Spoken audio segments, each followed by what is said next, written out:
एक राजा की 3 बेटियां थीं। तीनों बेहद खूबसूरत थीं। सबसे बड़ी बेटी का नाम आहना, उससे छोटी याना और सबसे छोटी का नाम सारा था। एक बार तीनों अपने राज्य के जंगल में घूमने निकलीं। अचानक तूफान आ गया। उनके साथ आया सुरक्षा दल इधर उधर बिखर गया। वे तीनों जंगल में भटक गई थीं। थोड़ी दूर चलने पर उन्हें एक महल दिखाई दिया। अंदर जाकर देखा तो वहां कोई नहीं था। उन्होंने वहां विश्राम किया और टेबल पर रखा भोजन खा लिया। सुबह होते ही सारा उस महल के बगीचे में घूमने निकल गई। सारा ने वहां गुलाब देखे और बिना कुछ सोचे उन्हें तोड़ लिया। उसके फूल तोड़ते ही उस पौधे में से एक राक्षस बाहर आ गया। उसने सारा से कहा कि मैंने तुम्हें रहने के लिए घर और खाने के लिए भोजन दिया और तुमने मेरे ही पसंदीदा फूल तोड़ दिए। अब मैं तुम तीनों बहनों को मार डालूंगा। सारा बहुत डर गई। उसने विनती की, लेकिन राक्षस नहीं माना।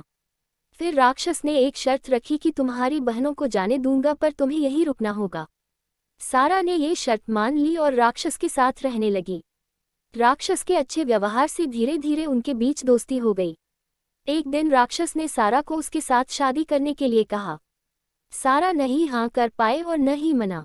राक्षस ने इस बात के कारण कभी उस पर कोई दबाव नहीं डाला। उस राक्षस के पास एक जादुई आईना था। एक बार सारा ने जादुई आईने में देखा कि उसके पिता की तबीयत ठीक नहीं है।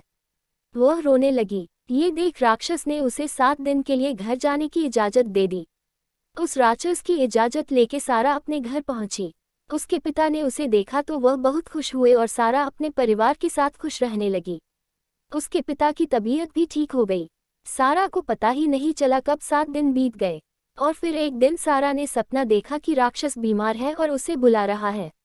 सारा अगले ही दिन सबसे विदा लेकर वापस राक्षस के पास पहुंची। वहां जाकर उसने देखा कि राक्षस जमीन पर पड़ा हुआ है।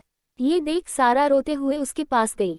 उसे गले लगाकर बोली, उठो, मैं तुमसे प्यार करती हूँ और तुमसे शादी करना चाहती हूँ।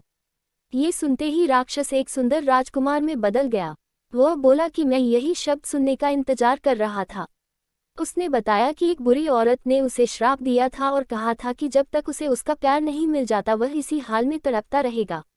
इसके बाद राजकुमार और राजकुमारी ने शादी कर ली और खुशी खुशी रहने लगे।